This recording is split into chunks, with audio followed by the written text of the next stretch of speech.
오늘 나눌 말씀은 신약성경 고린도전서 11장 17절로 34절까지의 말씀입니다. 제가 봉독합니다. 내가 명하는 이 일에 너희를 칭찬하지 아니하나니 이는 너희의 모임이 유익이 못되고 도리어 해로움이라.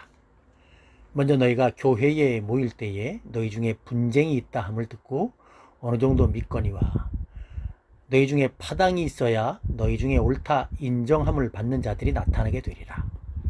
그런즉 너희가 함께 모여 주의 만찬을 먹을 수 없으니 이는 먹을 때 각각 자기의 만찬을 먼저 갖다 먹으므로 어떤 사람은 시장하고 어떤 사람은 취함이라.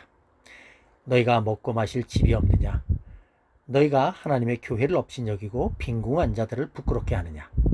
내가 너희에게 무슨 말을 하랴? 너희를 칭찬하랴?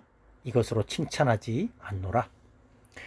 내가 너희에게 전한 것은 주께 받은 것이니 곧 주 예수께서 잡히시던 밤에 떡을 가지사 축사하시고 떼어 이르시되 이것은 너희를 위하는 내 몸이니 이것을 행하여 나를 기념하라 하시고 식후에 또한 그와 같이 잔을 가지시고 이르시되 이 잔은 내 피로 세운 새 언약이니 이것을 행하여 마실 때마다 나를 기념하라 하셨으니 너희가 이 떡을 먹으며 이 잔을 마실 때마다 주의 죽으심을 그가 오실 때까지 전하는 것이니라.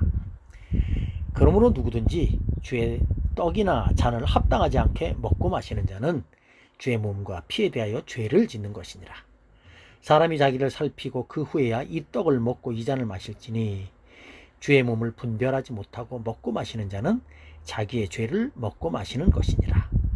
그러므로 너희 중에 약한 자와 병든 자가 많고 잠자는 자도 적지 아니하니 우리가 우리를 살폈으면 판단을 받지 아니하려니와 우리가 판단을 받는 것은 주께 징계를 받는 것이니 이는 우리로 세상과 함께 정죄함을 받지 않게 하려 하심이라.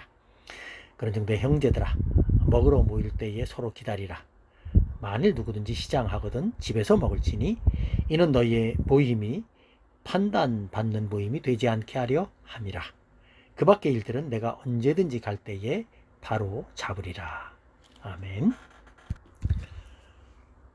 오늘 함께 나눌 말씀은 고린도전서 11장 17절로 34절의 말씀으로 성찬 예식 지침서라는 그런 제목으로 말씀을 나누도록 하겠습니다. 오늘 본문에서 바울은 성찬과 관련된 교훈을 주고 있습니다. 초대교인은 모일 때마다 성찬을 시행하곤 했습니다. 그리고 교회로 모일 때마다 성찬을 겸하여 만찬도 나눴습니다. 초대교회 구성원들은 매우 다양했을 것입니다. 부유한 사람도 있었을 것이고 매우 가난한 사람 또는 노예들도 있었을 것입니다. 그러다 보니 오늘날처럼 정해진 시간에 모여서 예배를 드리고 성찬을 나누는 것이 아니라 그때 상황에 따라서 예배와 성찬 그리고 만찬이 진행되었습니다. 그 결과 어떤 사람은 일찍 예배에 참석해서 만찬까지 먹은 사람도 있었겠지만 노예와 같이 어려운 신분의 사람들은 늦게 간신히 예배에 참석해서 굶주린 채로 예배만 드리는 사람도 있었을 것입니다. 그에 대해서 바울은 다시 한번 주의 성만찬과 관련된 예배의 지침서를 정리해서 알려줄 필요가 있었습니다. 오늘 본문에서 바울은 크게 세 가지의 내용을 가르치고 있습니다. 첫째, 교회에서 거행하는 만찬은 단지 음식만을 취하는 식사가 아니라 주님께서 명하신 성만찬 예식임을 기억해야 한다는 것이죠.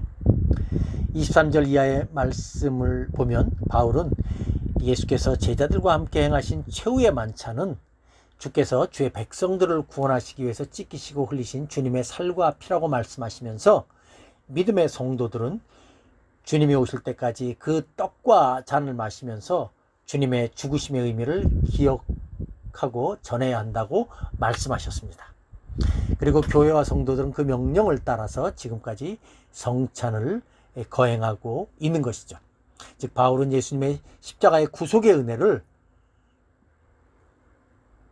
기억하지 않고 생각하지 않은 만찬은 주님께서 명령하신 성찬이 아니니 교회에서는 늘 그것을 기억해야 한다고 강조한 것입니다.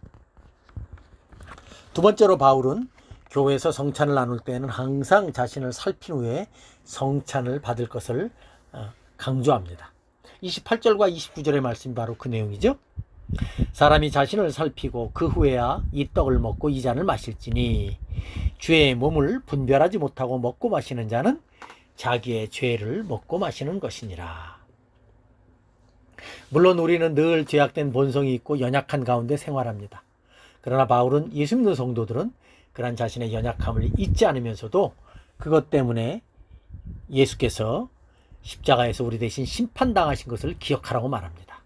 우리가 떡과 잔을 먹고 마시는 것은 우리 대신 심판당하신 주님의 은혜를 기억하면서 그 은혜를 누리는 것입니다. 그러므로 성찬에 임하는 신자들은 늘 그것에 대해서 감사함으로 받아야 할 것입니다. 마지막으로 바울은 서로 배려할 것을 강조합니다. 앞서 말씀드렸듯이 그 당시 부유한 자들은 음식을 갖고 와서 자신들 먼저 그것을 먹고 마신 사람들도 있었습니다. 심지어 취하기까지 한 사람들도 있었습니다. 그러다 보니 늦게 온 가난하고 연약한 성도들은 상대적인 빈곤감이나 차별을 느꼈을 것입니다. 그래서 바울은 그러한 일들이 교회에서 생기지 않도록 각별하게 주의해야 할 것을 당부합니다. 33절과 34절의 말씀이 바로 그 내용입니다. 그런즉 내 형제들아 먹으러 모일 때에 서로 기다리라. 만일 누구든지 시장하거든 집에서 먹을지니 이는 너희의 모든 모임이 판단받는 모임이 되지 않게 하려 함이라. 그 밖의 일들은 내가 언제든지 갈 때에 바로 잡으리라. 아멘. 성찬은 교회의 표지 가운데 하나입니다. 바른 성찬의 시행을 통해서 신자들은 그리스도의 은혜를 풍성히 누릴 수 있습니다. 할 수만 있으면 교회는 보이는 말씀인 성찬의 은혜가 풍성하고 그 은혜 때문에 성도의 교제도 풍성해지는 그런 교회가 되어야 합니다. 우리 군포언약교회가 그런 복된 교회가 되어지길 소망합니다. 우리 다 함께 기도하도록 하겠습니다. 자비롭고 전능하신 하나님 아버지 감사합니다. 오늘도 우리들에게 새로운 날 허락해 주시고 복스러운 말씀과 함께 하루를 시작하게 하시니 감사합니다. 주님, 오늘 하루도 주님의 십자가의 은혜를 기억하게 하옵소서. 믿음으로 살게 하시고 나보다 남을 더 낮게 여기는 그런 마음으로 주님의 말씀을 우리의 생활 속에서 실천하며 살아가게 하옵소서. 특히 코로나로 인한 어려움이 없게 하시고 하루빨리 코로나로 인한 고통에서 벗어날 수 있도록 주께서 은혜를 베풀어 주시옵소서. 우리 모든 성도들의 가정과 직장과 사업장 가운데 주님께서 은혜로 함께하여 주시옵소서. 이 모든 간구를 살아계신 우리 주 예수님의 이름으로 감사하며 기도하옵나이다. 아멘.